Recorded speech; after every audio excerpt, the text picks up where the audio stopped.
Similar to what was done in Massachusetts when they had mandatory reform. I'd like to pick up on what Senator DeMint says about the process. I think the process was very bad, but the process was really caused in large measure by the refusal of the Republicans to deal in any way.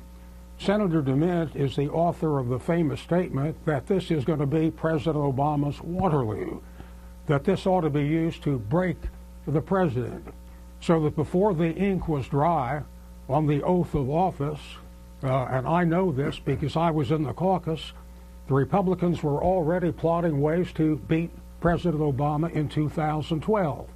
Now, effective government in a democracy relies upon some bipartisanship, but there simply isn't any, and the process which was used was not good.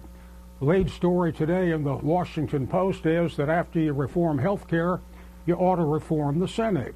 And I would start with the process, and if some of the Republicans would come forward with suggestions, offer a vote or two or three or four to take away the need to have every last one of the 60 Democrats, you'd have a much better bill in accordance with the tradition of the Congress, especially the Senate, on bipartisanship. Well, let me